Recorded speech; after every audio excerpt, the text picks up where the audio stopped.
Salut tout le monde, encore une fois, bienvenue dans le backstage de l'entrepreneuriat. Alors, mon nom est Catherine Robillard, passionnée d'entrepreneuriat. Je suis là pour vous aider à concrétiser vos ambitions. Ça me tient à cœur que vous soyez reconnus, vous les entrepreneurs, comme des acteurs de changement. Alors, qu'est-ce qui se passe en arrière de cette scène entrepreneuriale-là qui va vous permettre de demeurer debout avec des entreprises saines et pérennes? C'est de ça qu'on va discuter aujourd'hui, entre autres. On va jaser industrie du coaching aussi, parce que mon invité aujourd'hui, elle est coach et mentor pour les entreprises de services, particulièrement dans le coaching. Sa mission, c'est d'amener les femmes entrepreneurs à avoir des entreprises lucratives et épanouissantes. Donc, elle a plus de 20 ans d'expérience dans le domaine des affaires. Elle est aussi une femme de cœur et d'ambition. Mon invité aujourd'hui, Julie Desrosiers. Salut! Bonjour Catherine, merci pour cette belle introduction. Ben, ça me fait vraiment plaisir. Puis je suis vraiment contente parce qu'aujourd'hui, je veux qu'on discute, oui, tu sais, du backstage de l'entrepreneuriat, d'un peu de ton expérience aussi, de ce que tu as appris à travers les années. Mais je veux qu'on parle de l'industrie du coaching aussi parce que, hein, veux pas, ça a évolué dans les dernières années. Il y a eu une explosion, en fait, d'offres de coaching aussi. J'aimerais ça qu'on regarde un petit peu ça. Mais mettons, pour débuter, j'aimerais ça entendre toi. Comment est-ce que tu es tombée dans la marmite du coaching? Comment c'est arrivé dans ta vie? Hey, comment c'est arrivé dans ma vie? En fait, il y a 20 ans, quand je suis devenue entrepreneur, j'ai tout de suite commencé avec une mentor et en me faisant accompagner par des coachs. Puis, je pense que je savais même pas dans ce temps-là que c'était vraiment ça, du mentorat, puis C'était du c'était quoi du coaching, ouais. coaching. Je l'ai vraiment appris avec le temps, mais j'ai toujours été accompagnée. Puis je sais que c'est ça qui a fait mon succès. Je sais que si j'aurais pas été accompagnée, si j'aurais pas eu de mentor qui aurait cru en moi plus que moi, qui aurait été là pour me guider parce qu'elle faisait ou par ses questions qu'elle me faisait réfléchir, par les formations aussi que j'ai suivies, ben jamais j'aurais réussi autant. Je suis certaine que c'est ce qui a fait mon succès. Puis je suis devenue mentor puis coach moi aussi dès mes débuts. J'ai accompagné des entrepreneurs dans le lancement d'entreprise. J'ai été aussi j'étais mentor pour des étudiants à l'université qui voulaient faire des stages en entreprise. Donc, dès les premières années que j'étais entrepreneur, j'ai commencé comme ça. Puis ça a été malgré moi que je suis devenue coach, que je suis devenue mentor parce que j'avais des demandes, parce que je me le faisais demander. Puis éventuellement, je me suis redirigée vers le coaching, vers le mentorat. Mais j'ai commencé vraiment en ne sachant même pas que c'est ça que je faisais. Mais puis c'est un peu de ça que j'aimerais en fait, entendre parler aussi sur l'industrie du coaching en général. Avant, là, il y a de nombreuses années, tu sais, le coach, c'était un coach pour, des équipes sportives souvent. Il y a eu une grande phase aussi avec des coachs de vie. Plus dernièrement, tu sais, le coach business a pris énormément d'ampleur aussi suite à la pandémie. Beaucoup plus d'entreprises en ligne, beaucoup plus de gens qui ont besoin de coaching, mais c'est aussi beaucoup de gens qui avaient des expertises, des belles expertises connexes au coaching, qui se sont peut-être appropriés des titres aussi des fois de coach. Je serais curieuse de t'entendre un petit peu sur ta perception de cette industrie-là. Comment est-ce que toi, tu te positionnes à travers tout ça? Ah, c'est vrai que ça l'a beaucoup évolué parce que je me souviens, premièrement, il y a 20 ans, moi, quand j'ai commencé, j'avais une mentor, mais je savais même pas que c'était ça que j'avais dans le fond. Je savais pas que le titre, Ouais. c'était ça. Après ça, j'ai engagé des coachs, par exemple, coach PNL, j'en ai engagé plus personnellement. Après ça, plus professionnellement. J'ai eu des mentors aussi bénévoles par des profils, des organisations vraiment de mentorat là, plus traditionnelles. Qui était vraiment quelqu'un qui était à la retraite, là, dans le fond, un entrepreneur retraité qui te supportait dans ta business avec son expertise ou qui connaissait pas ça du tout. Puis oui, dans les dernières années, avec la pandémie, il y a vraiment eu une explosion de coachs, de gens qui se sont mis à faire du coaching, à faire du mentorat, à faire des formations, à faire de la consultation, tout ça mélangé ensemble. Puis moi, je pense que chacun, on peut avoir notre propre description de ce que c'est un coach, un mentor, un consultant. Pour moi, c'est quelque chose qui est vraiment en train d'évoluer. Puis oui, des fois peut-être négativement, mais oui aussi de belles façons positives parce que je pense que c'est vraiment une industrie qui est vraiment formidable. Puis moi, je tripe, là. Je trouve que c'est le plus beau métier du monde que je fais en ce moment, là. Puis je pense qu'on peut toujours avoir un coach, un mentor à différents niveaux, tu sais, peu importe où on est rendu. Ben, puis tu l'as bien nommé, tu sais, toi-même, tu as fait appel à des coachs à des moments donnés, peut-être un petit peu plus business, mais des fois aussi plus personnel. On travaille, ben, tu travailles aussi beaucoup, beaucoup le côté personnel parce qu'on le sait, là, l'entreprise n'ira jamais aussi loin que l'entrepreneur derrière est prêt à aller. Ça, c'est la phrase que je répète Pas le choix. constamment. Donc, tu travailles beaucoup avec ces croyances-là qui sont des croyances limitantes qui font en sorte que des fois, l'entreprise stagne parce que l'entrepreneur n'est pas prêt encore à aller traverser certaines peurs ou certaines sorties de zone de confort, etc. etc. J'aimerais savoir de ton expérience, c'est quoi la croyance limitante des entrepreneurs que tu entends le plus souvent? Moi, je pense que les croyances limitantes qu'on entend le plus souvent quand on est coach, déjà en partant, ça n'en dit pas sur notre clientèle, mais ça n'en dit sur nous. Ça n'en Tu dit es une plus longueur sur d'avance sur nous. moi, là. Tu sais ma prochaine question d'abord. Oui, ben, OK. Ouais. je travaille beaucoup avec des coachs puis des mentors à cause de ça parce que moi, j'en ai eu beaucoup des coachs, j'en ai eu beaucoup des mentors. Puis on dirait que ces gens-là, ils se collent beaucoup à moi à cause de ça parce qu'ils voient que j'ai quand même une vaste expertise de ce domaine-là, d'expérience de client déjà en partant. Tu sais, comme quand tu as été client de tellement de coachs, de tellement de mentors, tu deviens avec un regard un peu critique peut-être aussi sur le travail, puis une connaissance approfondie aussi de ce travail-là. Tu sais, moi, je me considère pas comme la coach la plus connaissante ou éduquée ou avec le plus de formation. Moi, je suis vraiment une coach mentor de terrain dans le sens de l'expérimentation, de l'avoir vécu moi comme entrepreneur et comme cliente aussi.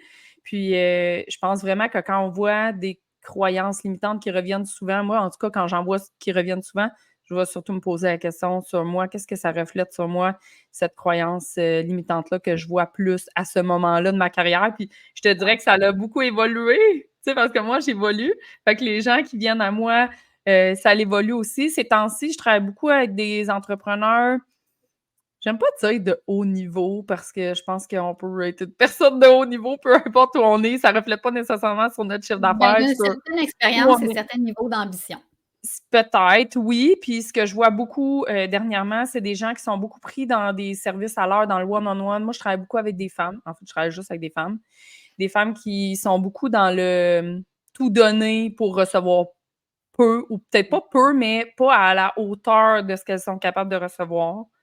Ou tu sais, des entrepreneurs qui, oui, ont atteint un chiffre d'affaires extraordinaire, mais qui ne sont pas nécessairement heureuses de la façon qu'ils l'ont fait, Mmh. puis du nombre d'heures qu'ils sont obligés de mettre pour recevoir ce montant-là. C'est ce que je vois beaucoup présentement dans mon univers, qui en reflète Puis probablement beaucoup sur moi aussi. ben oui, puis tu sais, tu parles d'évolution, puis je voulais t'amener là un petit peu comme quoi l'entrepreneuriat aussi, c'est que c'est de se mettre dans une posture de perpétuelle évolution pour faire croître l'entreprise. Dis-moi, est-ce que tu es capable de déjà, toi, pour toi-même, cibler une croyance qui te limite présentement? Une qui me limite présentement, ben, c'est la même que mes clientes, tu sais. Moi, je suis quelqu'un qui a une maladie chronique aussi qu'il faut pas que j'oublie. Je suis toujours obligée de me rappeler: «Tu as cette maladie chronique-là qui est quand même, physique», tu sais, des douleurs, chroniques. Moi, j'ai des douleurs chroniques que j'ai développées avec le temps. Puis je peux plus bâtir ma business comme je l'ai bâti dans le temps à travailler, 90 heures semaine. Puis moi, j'avais une business d'entraînement physique, là, de coaching justement de sportif. Puis je faisais, moi aussi, travailler dans ma business, puis être coach, puis faire des 20 kilomètres de jogging par jour. Puis tu sais, je ne peux plus faire ça et je bâtis ma business actuellement de coaching d'une toute autre manière qui a rien à voir avec ce que Mmh. je fais, mais ça arrive souvent que je suis obligée de me ramener à ça, de me dire, oui, tu peux bâtir ta business justement d'une façon qui est plus, écologique pour toi. Mmh.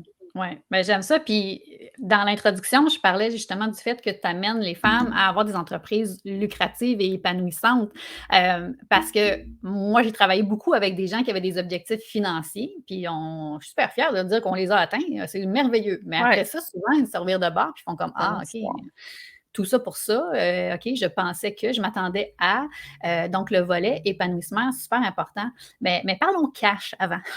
Parlons parlons argent parce que, hein, dans le lucratif et épanouissant, il y a l'argent. Hem, Mon Dieu, c'est un gros sujet. On aurait pu passer toute l'entrevue là-dessus, là. Qu'est-ce que tu aurais le plus envie de dire aux entrepreneurs qui, c'est parce que ce qu'on entend souvent, c'est que les entrepreneurs ont une espèce de plafond de «Oh mon Dieu, si un jour mon entreprise atteint ce chiffre d'affaires-là, ça va être extraordinaire».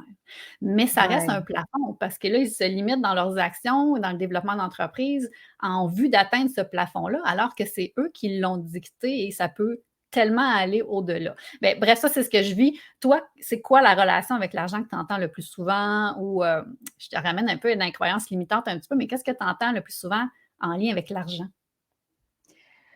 Qu'est-ce que j'entends le plus souvent en lien avec l'argent? Ben, moi, j'entends souvent que, l'argent rend pas heureux. Je suis un peu d'accord avec ça, oui. Mais en même temps, je me dis, tu sais, si on se limite à dire ça, ben, déjà, on est dans les croyances limitantes. Puis oui, c'est vrai, tu sais, moi, j'ai déjà atteint des super beaux chiffres d'affaires, super enviables. Mais en même temps, il y a plusieurs choses à regarder avec ça. Tu sais, c'est combien qui t'en reste à la fin et Ben de oui. quelle façon tu l'as construit. Moi, c'est plutôt ça. Je ramène toujours les gens à oui, OK, tu sais, j'ai par exemple une cliente qui me dit: «Ah, j'ai atteint mon 100 000 par mois, puis là, je vise le million». Puis je suis comme: «OK, attends une minute. Oui, tu vises le million, mais qu'est-ce que ça veut dire pour toi atteindre le million?» Ouais. Parce que, tu sais, je l'ai déjà fait, moi aussi, atteindre des super beaux chiffres d'affaires. Je le fais avec des clientes, mais à un moment donné, c'est juste un chiffre écrit sur un papier. Puis finalement, quand tu l'atteins, tu n'es pas tant heureux que ça. Oui, OK, on pop le champagne, on est content, mais qu'est-ce que ça veut dire? Puis comment tu Mmh. le fais? Puis Mmh. comment tu le fais? Moi, je challenge tout le temps les gens. OK, il va t'en rester combien? Aussi. Comment il va en Ouais. rester pour toi? Puis tu l'as fait de quelle façon? Est-ce que tu l'as fait avec une équipe, mais que ton équipe est sous-payée, par exemple? Est-ce Ouais. que tu l'as fait, en vendant à une clientèle que dans le fond t'énerve puis que tu as pas envie de travailler avec ces gens-là? Puis que Mmh mh. dans 2-3 ans, tu vas arriver puis que ton prochain objectif, ça va être de tout scraper parce que là, tu vas me dire: «Ah mais tous ces clients-là que j'ai servis finalement, ils m'énervent puis j'ai plus envie de travailler avec». J'ai vu ça souvent. Mmh. Ou, tu l'as tellement fait dans une façon qui était contre ta nature, contre tes croyances, contre tes Valeur. valeurs dans le fond Mmh. profondes, qu'à un moment donné, tu vas tout brûler. Ça, je l'ai vu souvent avec le temps. Des Ouais. entrepreneurs qui brûlent tout ce qu'ils ont déjà fait parce que dans le fond, ils ont atteint le chiffre d'affaires qu'ils voulaient. Ils ont atteint ils ont défoncé leur plafond parce que c'est pas tout de le défoncer, mais c'est de la façon que tu l'as fait. Et c'est qui tu étais quand tu l'as fait qui est plus important. Puis avec les années puis le recul, je le vois que c'est beaucoup plus important de penser à ça que de penser juste aux chiffres. Exactement. C'est qui tu deviens aussi quand tu l'atteins, comment est-ce que tu le maintiens, puis qui tu as besoin d'aide pour le maintenir aussi. C'est tout est Ouais. là. Hem, Puis fait que ça, c'est le petit côté, argent, mais tu sais, évidemment, toi, tu es intimement lié aussi avec la notion d'épanouissement, tu sais, fait que si on l'isole, là, cette notion-là d'épanouissement pour toi, comment est-ce que tu résumes ça dans tes mots? C'est quoi pour toi l'épanouissement en entrepreneuriat? Pour moi, l'épanouissement en entrepreneuriat, c'est d'être dans l'évolution. C'est toujours ça qu'on cherche finalement quand on creuse. On cherche toujours à être en évolution. Fait que c'est de le faire, mais avec une évolution qui va être écologique pour soi. Que Mmh. vraiment on va avoir, maintenu quand même, notre style de vie, qu'on va pas avoir fait des sacrifices nécessairement. Parce que oui, avant, moi, dans la vieille école, business, c'était beaucoup, grind, on travaille super fort, puis on Travailler sacrifie des fort, choses. faut Puis je souffrir. crois pas à ça. Je ne Ouais. crois pas à ça, puis je sais que c'est possible de créer l'entreprise que tu veux, avec le chiffre d'affaires que tu veux, sans avoir cette notion-là de sacrifice. Puis quand on devient mère, je ne sais pas si toi tu es mère, mais moi, mes clientes deviennent toutes des mères presque éventuellement ou le sont déjà. Puis j'ai découvert que l'épanouissement, dans le fond, je l'ai vraiment découvert, le sens de l'épanouissement quand je suis devenue mère, surtout avec 3 enfants. Et j'ai découvert qu'on ne peut jamais tout faire. On ne peut jamais tout faire. Donc, c'est de prioriser, de se faire accompagner, de simplifier, de déléguer. Pour moi, ça, c'est l'accomplissement.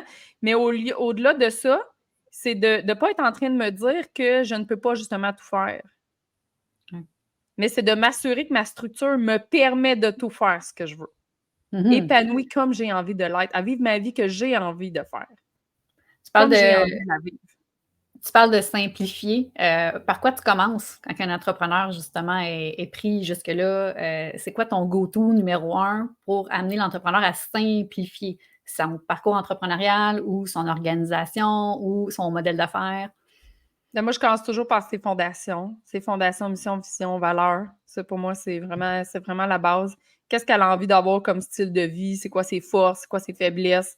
De regarder ça. Puis après ça, je fais un coup de couteau massif dans ses offres. Dans qu'est-ce qu'elle offre? Dans ses façons de vendre, dans ses systèmes, dans sa journée. C'est quoi qu'elle fait en priorité? Moi, je suis tout le temps des priorités, là, tu peux pas en avoir 10. Tu sais, si ta priorité, c'est la visibilité en ce moment, ben, c'est ça que tu vas faire en premier dans ta journée. Tu vas te concentrer là-dessus. Ou ton équipe, tu vas la diriger à se concentrer là-dessus. C'est la vente, ben, c'est la vente. T'sais. On ne peut pas avoir 2 priorités. C'est impossible. Il y a toujours quelque chose sur la to-do. Tu fais une to-do list, là, il y a toujours quelque chose qui va être en haut de l'autre que tu vas faire en premier. Mais c'est quoi? Qu'est-ce que tu as fait en premier? Parce qu'il y a toujours une to-do list qui pourrait être à l'infini comme entrepreneur. Puis il y a toujours une partie que tu ne feras pas. Il y en a toujours une partie que tu ne feras pas, que tu ne pourras pas tout faire. Fait que qu'est-ce que tu décides de mettre en priorité? Puis je fais un gros... on charcute. On coupe. On coupe. Ça vient souvent avec un besoin de courage puis de sortie de zone de confort pour faire ces décisions puis ces choix-là, parce que c'est pas pour rien que la liste est longue puis qu'il y a bien des affaires, tu sais. Fait que des fois, ça vient avec justement faire face à oui, mais mon Dieu, qu'est-ce que ça va créer quand je vais mettre mon focus là-dessus? Arrêter d'être dans la peur du manque. C'est ça. D'être dans toujours l'impression qu'on manque quelque chose. Effectivement. Puis, tu sais, j'aimerais ça t'entendre sur les sorties de zone de confort. Laquelle a été la plus payante pour toi? Là? Un souvenir de tabarouette que j'avais, je m'excuse du langage, mais j'avais la chienne, mais je l'ai fait. Puis, my God, c'était les plus beaux apprentissages de l'autre côté. On pourrait parler de ça pendant 3 jours en ligne. Je pense que c'est la chose qui me définit le plus comme entrepreneur, c'est de faire des actions courageuses. T'en as-tu une? J'en ai eu plusieurs, je te dirais marquantes. C'est la première fois que vraiment, parce que j'ai eu des business avant d'acheter mes franchises que j'ai eu qui ont vraiment été des succès. J'ai eu d'autres entreprises que des flops monumentales, que je parle presque jamais parce que moi, j'aime pas ça me concentrer sur juste les flops, mais de partir puis d'aller développer un nouveau marché. Moi, j'étais à Québec, puis j'étais à Montréal, puis je suis partie à Québec pour vraiment, j'ai tout laissé derrière moi, tout mis de côté, tout vendu mes choses, tout débarrassé de tout ce que je possédais en bien pour partir ma franchise et miser all-in sur cette business-là, puis de garder le focus là-dessus. Ça a été un des gros moves. C'est un des plus gros que j'ai fait. Puis, à l'opposé, a été de vendre cette business-là. De vendre cette business-là alors qu'elle allait super bien. Ouais. Qu'elle allait super bien pour tourner la page puis m'en aller vers un nouveau chapitre dans ma vie, pour prendre soin de moi personnellement parce que j'en avais besoin à ce moment-là, puis de m'en aller vers complètement d'autres choses parce que j'étais justement dans un système puis dans une business que c'était toujours travailler plus fort, travailler plus fort, travailler plus fort, travailler plus fort. J'ai décidé de vendre cette business-là pendant qu'elle allait super bien, de la séparer, 3 personnes différentes qui l'ont achetée. Puis c'est là que je suis devenue coach, puis j'ai commencé à faire plus du mentorat. C'est là que tu relais lucratif et épanouissement, c'est ça? Oui, où là, je me suis choisie, puis j'ai décidé de choisir vraiment mon style de vie. Puis c'est là que j'ai décidé, parce que c'est un business vraiment, tu sais, comme physique, là, de vraiment me lancer en ligne aussi. Puis, on est dans les sorties de zone de confort. C'est une des prochaines que tu devras faire? Abandonner un super beau projet. J'ai pris la décision ce matin, d'ailleurs, un super beau projet que j'avais vraiment envie de faire, qui fonctionnait, que j'ai vendu plusieurs places, mais que finalement, après réflexion, ne correspond pas au genre de lifestyle et à respecter mon énergie. OK. Parfait. Effectivement, ça demande du courage de faire ça. Qu'est-ce que ça va permettre? Bien, ça va permettre de continuer quand même à avoir beaucoup de plaisir dans ma business, à faire quand même de l'argent, mais en respectant mon énergie. Parce que des fois, on a des super bonnes idées qui peuvent nous générer beaucoup d'argent, beaucoup d'épanouissement, que les gens embarquent dedans, que ça se vend, mais ça ne respecte pas notre énergie. Ça ne respecte pas le style de vie qu'on a envie d'avoir, puis ça s'en va dans les patterns qu'on a de s'auto-saboter, puis il faut les voir venir. On le sait tout le temps, on a toujours une petite voix à l'intérieur de nous qui le sait. Qui sait que dans le fond, on est en train de faire un mauvais move. Je trouve ça prend du courage pour mettre un... Puis c'est pas parce que ça fait 20 ans qu'on est en enfant qu'on n'en a plus. Oui. Je trouve ça super important parce qu'il y a beaucoup de gens qui qui ont démarré leur entreprise, ils ont tout donné, ils pensent atteindre un certain niveau d'aisance, mais oh my God, ils apprennent que non, il y a d'autres étapes, il y a d'autres sorties de zone de confort à faire. Puis, C'est normal. je pense que ce que tu viens de nommer, c'est la sagesse entrepreneuriale de dire que oui, il y a l'argent, il y a l'épanouissement, mais comment trouver argent et épanouissement? C'est comme le next level de dire, ben, je fais des choix difficiles, même si c'est payant, même si c'est épanouissant. Il y a quand même tous ces volets-là que j'appelle le fine-tuning dans l'apprentissage entrepreneurial. Je trouve ça super le fun qu'on puisse le nommer aujourd'hui. Merci pour ça. Ouais. De pas le J'aimerais... voir comme des choix difficiles. Ouais. Tu sais, tu me dis choix difficile, pour moi, c'est pas un choix difficile, c'est le fun de faire ça. Il faut apprendre à avoir du fun à faire ça parce que si on le voit tout le temps comme oh, c'est un choix difficile, puis oh, c'est un choix, Non, tu sais, comme pour moi, c'est le fun de faire des moves comme ça, puis d'apprendre à avoir du plaisir. Tu sais, être entrepreneur, c'est ça, c'est apprendre à avoir du plaisir dans des choses qu'on n'était pas habitué parce que, tu sais, dans le système d'éducation, d'être un employé, de tout le traditionnel, ben c'est des choix difficiles d'aller à contre-courant, puis de dire non, puis de se respecter notre énergie parce qu'on n'a jamais été habitué. On n'a pas été élevé comme ça. On n'a pas été élevé à respecter notre énergie pantoute, là. On était élevé avec le système, puis l'horaire d'un autre, puis les choix, puis les exigences des autres. Donc, pour moi, c'est juste normal, c'est juste me choisir. Et je veux enlever ça, que c'est supposé être difficile, puis tough. C'est supposé être super le fun de faire ça. On est chanceux, les entrepreneurs, de pouvoir faire ces choix-là, d'apprendre à avoir du fun avec ces décisions-là, puis ces choix-là, puis de ne pas le voir comme c'est difficile, puis ça prend, oui, du courage, mais de le voir que c'est le fun. Oui. Bien, tu vois, je voulais t'amener sur la discussion sur le désir de contribution. Donc, un peu voir qu'est-ce que tu veux laisser comme legs. Puis, tu sais, je l'entends, ton message aussi, c'est d'amener les femmes entrepreneurs. Donc, oui, c'est d'aller toucher le volet payant et épanouissant, mais le volet aussi d'avoir du plaisir dans le processus. Quoi d'autre est là pour toi comme leg ou comme désir de contribution dans ce que tu crées, dans ce que tu fais maintenant? Ah, maintenant, ma mission, c'est vraiment d'être un exemple d'empower au féminin, de puissance féminine et aussi, tu sais, que justement, on peut, oui, travailler super fort, mais aussi s'amuser, puis aussi s'épanouir, puis se reposer, puis se régénérer. Vraiment, tout ça peut être mis ensemble. Good. Puis, tu sais, tu as déjà mis sur pied des entreprises, tu les as vendues, tout ça. Est-ce que tu as déjà réfléchi sur ce que tu allais faire avec ton entreprise de coaching? Comment est-ce que ça va se terminer tout ça? Tu vas tout simplement mettre la clé dans la porte? Est-ce que tu veux bâtir quelque chose, la revendre? Comment ça s'enligne pour toi? Ben moi, mon entreprise de coaching, c'est mon projet de retraite. Je ne serais pas obligée nécessairement de travailler financièrement. Ça m'apporte, oui, une aisance de plus. Fait que moi, c'est vraiment une mission comme de redonner de plaisir. Fait que, tu sais, je me vois jamais arrêter là, je vais arrêter quand j'aurai plus de voix pour parler, plus d'oreilles pour entendre mes clientes. Tu sais, je ne vois pas ça comme quelque chose non plus que je vais vendre comme mon autre entreprise. Tu sais, je suis vraiment comme ailleurs avec ça. C'est vraiment comme mon dada, je le fais pour le plaisir. Pour moi, il faut que ça reste le fun. Fait que, tu sais, je ne suis pas nécessairement un exemple de ce que mes clientes font. Tu sais, il y a des coachs ou des mentors que tu vas voir que les gens vont l'avoir pour copier-coller leur modèle. Ça arrive souvent que je ne suis pas dans la... Mes clientes ne font pas la même chose que moi. Je ne suis pas une coach comme ça parce qu'on n'est pas rendu souvent à la même place. Tu sais, j'ai pas vraiment de clientes qui sont rendues dans cet endroit-là dans leur vie. Puis c'est bien correct comme ça, tu sais. Fait que moi, je me vois pas arrêter de faire ma business de coaching un jour, ni la vendre, ni ça va continuer comme ça. Aussi longtemps que je vais avoir des oreilles pour parler, pour écouter une bouche pour parler. Vraiment. Merveilleux. Puis, je vais t'amener là, quand tu n'auras plus d'oreilles et de bouche pour parler. En fait, qu'est-ce que tu veux que les gens retiennent de toi? De faire des mots courageux. C'est vraiment de bouger, d'être dans l'action, puis de vraiment se poser les questions puissantes pour aller plus vite vers ta vision. Moi, c'est ce que je veux que les gens retiennent, c'est que ça peut être vraiment plus le fun, puis aller beaucoup plus vite que ce que tu penses. Merveilleux. C'est une Merveilleux. coach qui mentor, ben, c'est 100%, c'est 100% ça l'objectif. Qu'est-ce qu'on te souhaite pour les prochains mois et années à venir?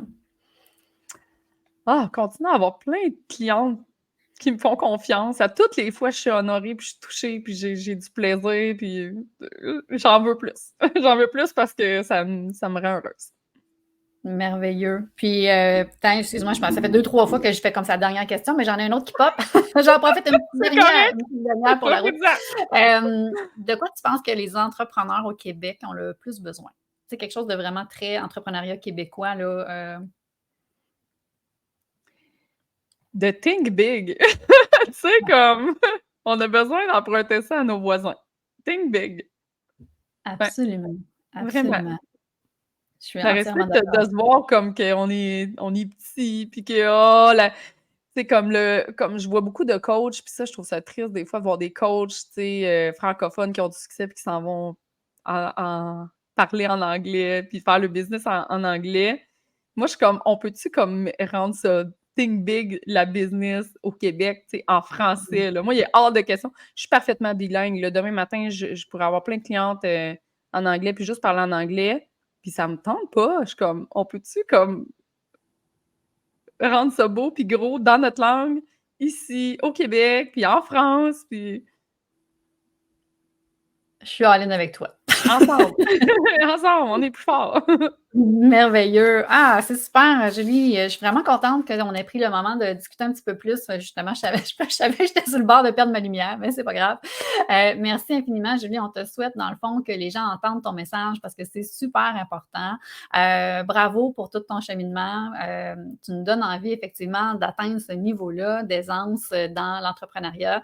Donc, merci infiniment. Je vais, comme à l'habitude, mettre tous les liens pour que les gens puissent aller suivre et découvrir un petit peu plus ton univers sous la vidéo ou la publication, dépendant où les gens verront l'entrevue. Je te remercie infiniment et je te souhaite tout ce dont tu rêves.